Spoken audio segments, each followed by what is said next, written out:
नमस्कार, मैं हूं निकिता और आप देख रहे हैं सत्यहिंदी.com। चलिए एक नजर डालते हैं अब तक की सुर्खियों पर। न्यूज क्लिक के संस्थापक प्रबीर पुरकायस्थ तिहाड़ जेल से बाहर आ गए हैं। बता दें कि सुप्रीम कोर्ट ने कल बुधवार को प्रबीर पुरकायस्थ को रिहा करने का आदेश दिया था। वो बीते साल नवंबर से तिहाड़ जेल में थे। उनकी याचिका पर कल बुधवार को सुनवाई करते हुए सुप्रीम कोर्ट ने दिल्ली पुलिस द्वारा उनकी गिरफ्तारी को अवैध बताया और उन्हें रिहा करने का आदेश दिया। अदालत ने ये भी कहा कि पुरकायस्थ की गिरफ्तारी के समय ये नहीं बताया गया कि इसका आधार क्या था। इसकी वजह से गिरफ्तारी निरस्त की जाती है। को बता दें कि दिल्ली पुलिस ने न्यूज क्लिक चैनल में चीनी फंडिंग को लेकर भारत विरोधी गतिविधियों के आरोप में पुरकायस्थ को गिरफ्तार किया था और इसके बाद से वे जेल में थे। पुरकायस्थ ने दिल्ली पुलिस द्वारा उनकी गिरफ्तारी और रिमांड को सुप्रीम कोर्ट में चुनौती दी थी। ईडी ने झारखंड के मंत्री और कांग्रेस नेता आलमगीर आलम को उनके पीएस संजीव लाल के घरेलू सहायक के घर से बरामद की गई भारी नकदी के मामले में गिरफ्तार कर लिया है। बता दें कि जांच एजेंसी ने बीते दिनों आलमगीर आलम के पीएस के घरेलू सहायक के घर छापेमारी के दौरान 35 करोड़ रुपए का कैश बरामद किया था, जिसके बाद ईडी ने मामले में पूछताछ के लिए आलमगीर आलम को समन जारी किया और कल बुधवार को पूछताछ के बाद जांच एजेंसी ने उन्हें गिरफ्तार कर लिया है। गिरफ्तारी के बाद रांची में ईडी कार्यालय के बाहर सुरक्षा कड़ी कर दी गई है। झारखंड के मंत्री और कांग्रेस नेता आलमगीर आलम को ईडी द्वारा गिरफ्तार किए जाने पर प्रदेश भाजपा प्रवक्ता प्रतुल शाह देव ने कहा कि झारखंड में आज भ्रष्टाचार का एक और विकेट गिर गया। यही होना था। एक नौकर के घर से 35 करोड़ रुपए जब्त किए गए। उन्होंने कहा कि यह तो बस शुरुआत है। अब उच्च पदों पर बैठे लोगों के लिए भ्रष्टाचार से बचना असंभव है। वहीं असम के मुख्यमंत्री हेमंत बिस्वा शर्मा ने भी प्रतिक्रिया देते हुए कहा कि देश में एक आलमगीर आलम की गिरफ्तारी हुई है। भगवान से प्रार्थना है कि बाकी आलमगीर आलम भी गिरफ्तार हो जाएं। कांग्रेस नेता आलमगीर आलम को गिरफ्तार किए जाने पर झारखंड कांग्रेस अध्यक्ष राजेश ठाकुर ने कहा कि कानून का सम्मान करते हुए ईडी के समन का सम्मान करते हुए आलमगीर आलम कल ईडी दफ्तर गए थे। उनसे पूछताछ की गई, आज भी पूछताछ की गई और फिर एकदम से गिरफ्तारी की खबर आती है। जब कोई व्यक्ति ईमानदारी से आपके सामने पेश हो रहा है तो निश्चित रूप से कानून को भी उनका सम्मान करना चाहिए था। उन्होंने कहा कि यह कानूनी प्रक्रिया है और हम इसका पूरा सहयोग करेंगे। हम भ्रष्टाचार के खिलाफ हैं। जम्मू कश्मीर की श्रीनगर लोकसभा सीट को लेकर अमित शाह का कहना है कि वहां हमारा संगठन मजबूत नहीं है। दरअसल समाचार एजेंसी एएनआई को दिए इंटरव्यू के दौरान जब उनसे श्रीनगर में भाजपा के चुनाव न लड़ने पर सवाल पूछा गया तो इस पर केंद्रीय मंत्री ने जवाब देते हुए कहा कि हम स्वीकार करते हैं कि अभी हमारा संगठन वहां मजबूत नहीं है। हम हमारा संगठन बढ़ा रहे हैं और जब हमारा संगठन ठीक ठाक हो जाएगा तब हम वहां चुनाव लड़ेंगे और मुझे पूरा विश्वास है कि हम जीत कर भी आएंगे। केंद्रीय गृह मंत्री अमित शाह ने आगे महाराष्ट्र की राजनीति पर भी बात की। उन्होंने शिवसेना और एनसीपी में हुई दो फाड़ के लिए बीजेपी पर लग रहे आरोपों का जवाब दिया। अमित शाह ने कहा कि अगर शरद पवार अजीत पवार को अपना वारिस बनाते तो पार्टी टूटती क्या। वहीं अगर उद्धव ठाकरे अपने बेटे की जगह एकनाथ शिंदे को महत्व देते तो पार्टी टूटती क्या। केंद्रीय मंत्री ने कहा कि उद्धव ठाकरे के बेटा प्रेम और शरद पवार की बेटी प्रेम के कारण उनकी पार्टी टूटी है। गृह मंत्रालय ने कल बुधवार को नागरिकता संशोधन कानून यानी सीएए के तहत 14 आवेदकों को पहली बार भारत की नागरिकता का सर्टिफिकेट दिया है। गृह मंत्रालय की ओर से जारी बयान के मुताबिक केंद्रीय गृह सचिव अजय कुमार भल्ला ने नई दिल्ली में नागरिकता संशोधन नियम 2024 की अधिसूचना जारी होने के बाद पहली बार कुछ आवेदकों को नागरिकता प्रमाण पत्र सौंपे हैं। बता दें कि भारत सरकार ने इसी साल 11 मार्च को नागरिकता संशोधन नियम 2024 को अधिसूचित किया था। यह कानून 2019 में पारित हुआ था और इसके विरोध में दिल्ली के शाहीन बाग समेत देश के कई हिस्सों में विरोध प्रदर्शन देखने को मिले थे। बता दें कि इस कानून के तहत पाकिस्तान, बांग्लादेश और अफगानिस्तान में धार्मिक उत्पीड़न की वजह से भारत आए अल्पसंख्यकों को यहाँ की नागरिकता दी जाएगी। इन अल्पसंख्यकों में मुसलमानों को शामिल नहीं किया गया है। उत्तर प्रदेश की वाराणसी लोकसभा सीट से प्रधानमंत्री मोदी के खिलाफ चुनाव लड़ने का ऐलान करने वाले कॉमेडियन श्याम रंगीला का नामांकन फॉर्म खारिज हो गया है। चुनाव आयोग की वेबसाइट पर श्याम रंगीला का नामांकन खारिज वाली लिस्ट में दिख रहा है।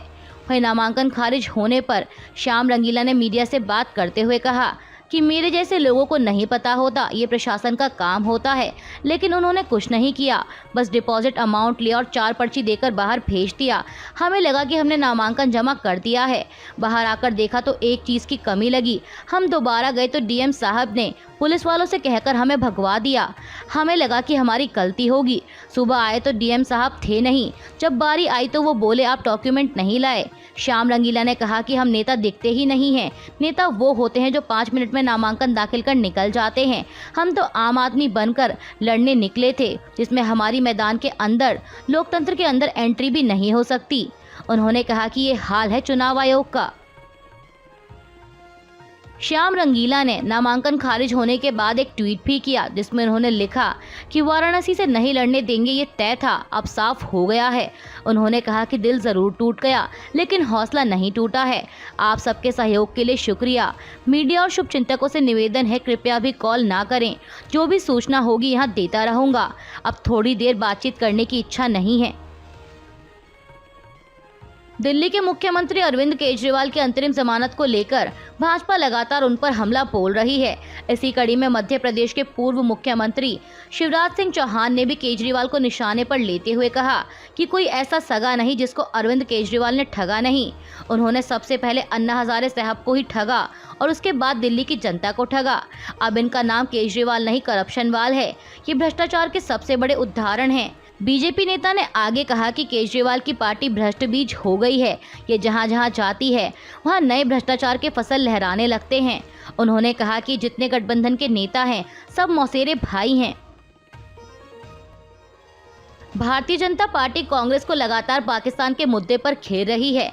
दरअसल एक तरफ पाकिस्तान के पूर्व मंत्री ने राहुल गांधी की तारीफ की थी, तो वहीं इस बीच कांग्रेस नेता मणिशंकर अय्यर का ये बयान कि भारत को पाकिस्तान की इज्जत करनी चाहिए क्योंकि उसके पास एटम बम है। इसे लेकर कांग्रेस लगातार भाजपा के निशाने पर है।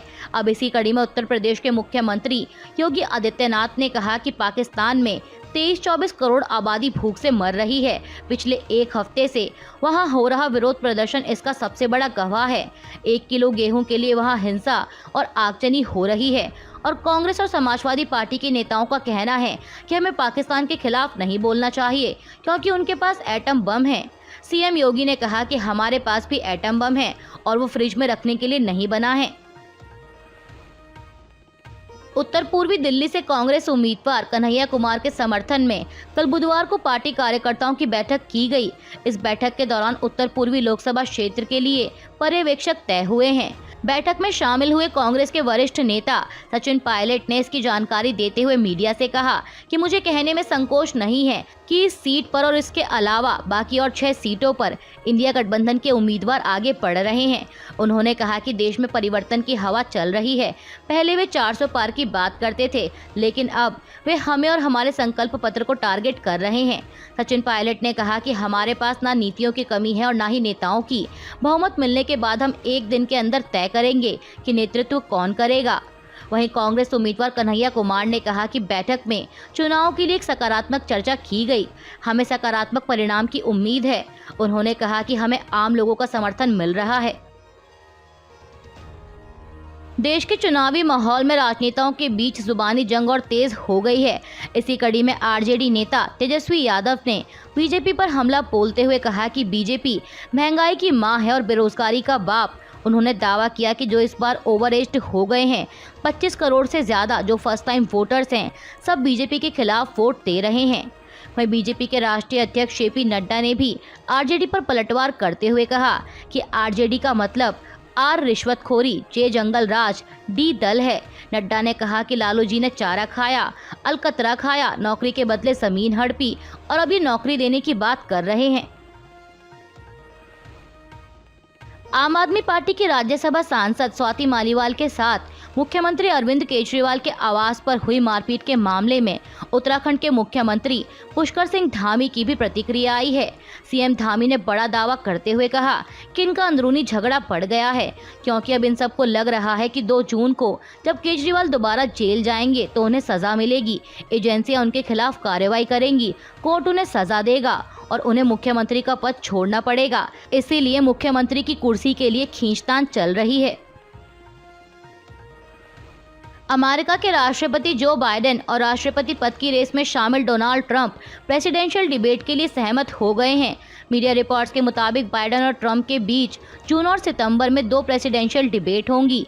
CNN 27 जून को जॉर्जिया प्रांत में पहली डिबेट होस्ट करेगा, जबकि 10 सितंबर को ABC पर दूसरी डिबेट होगी। बता दें कि बुधवार को अमेरिका के राष्ट्रपति जो बाइडेन ने ट्रंप को 2 डिबेट करने का प्रस्ताव दिया था, जिसे ट्रंप ने तुरंत स्वीकार कर लिया और ट्रंप ने हालांकि 2 की बजाय 3 डिबेट का प्रस्ताव रखा। ट्रंप ने कहा कि 2 अक्टूबर को फोकस न्यूज पर तीसरी डिबेट होनी चाहिए।